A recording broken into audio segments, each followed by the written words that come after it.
to the first project. Now for this video, we are going to be using the wet on wet technique to create a pattern, something similar to this.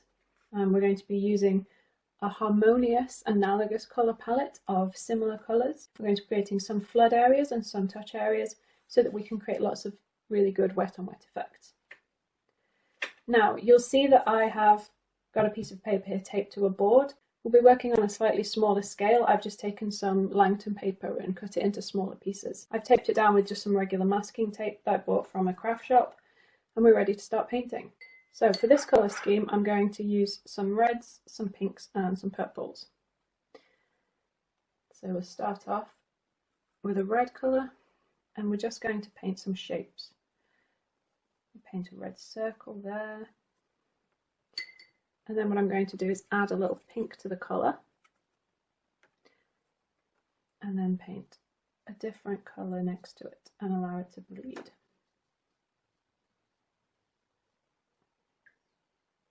It's usually easiest if you are right-handed to start in the top left corner and work your way across. Then we're going to paint a light value and let that pull through. And then we're going to create a dark value with the purple over here.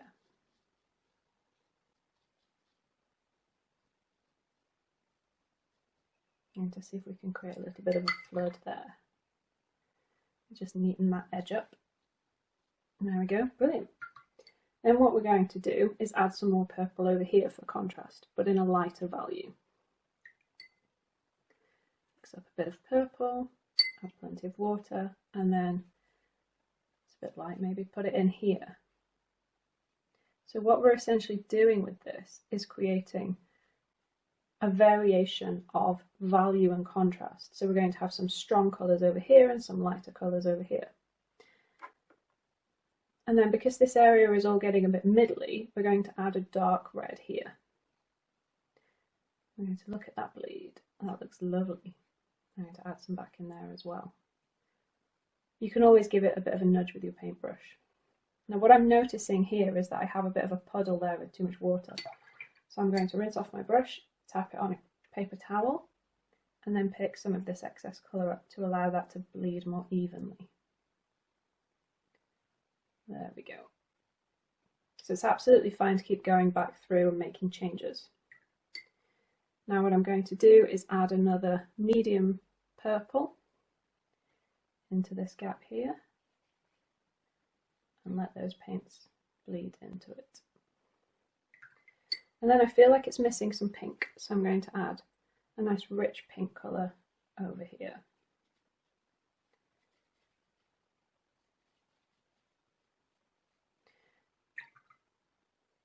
And then what we want is to use this same colour somewhere else. So it's important for composition that every time you use a colour in a part of your painting, you add that same colour in somewhere else as well, so that you don't have any examples of just one colour in a spot.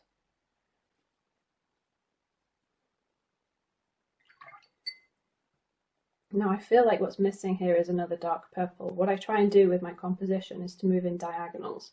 So I'm going to add a dark purple down here.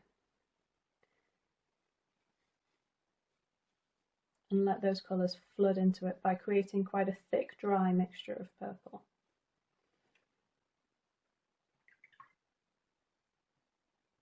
Then I'm going to go back to my medium pink and red mixture and create a light tone here and pull that through.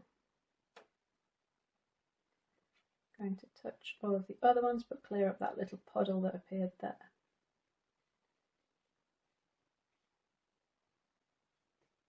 Can you see how this shape is such an interesting example? We have two floods and then one touch. And really nice effects. Okay, I'm going to use a darker colour down here, a darker red.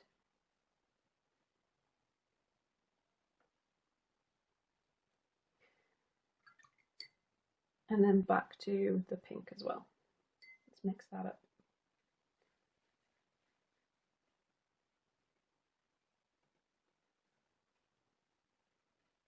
I just love watching all of these shapes mix in together and all of the colours blend together. This is such a fun exercise. Sometimes I do this as a warm-up before I tackle a bigger piece. Okay, now we need some more light purple down here.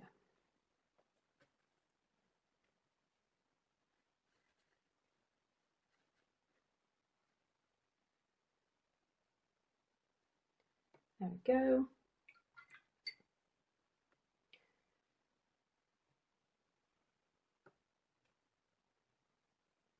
And the same under here. So we've repeated that colour.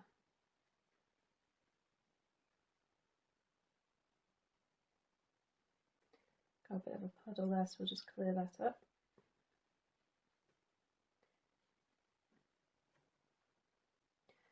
Alright then, I'm feeling like getting back some of this peachy colour here and putting it over here.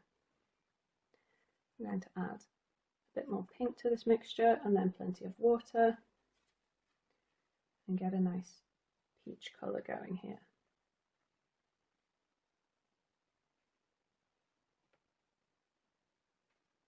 Just going to make that shape a bit rounder.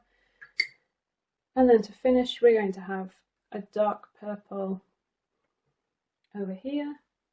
Now the reason we don't want to put it here is because that would be a straight line, and when you're doing contrasting composition you should be aiming for diagonals. So we'll put a very dark purple over here.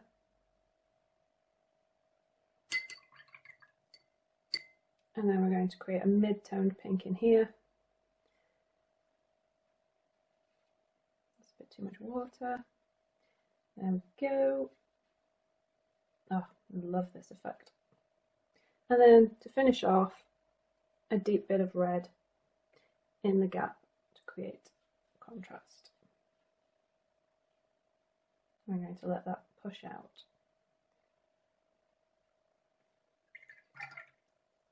And there you have it. You can do this exercise with any colour combinations that you like. You can add as many colours as you want. You can use any shape, it doesn't have to be circles. Just let all of the shapes touch and bleed and blend together and create lovely effects.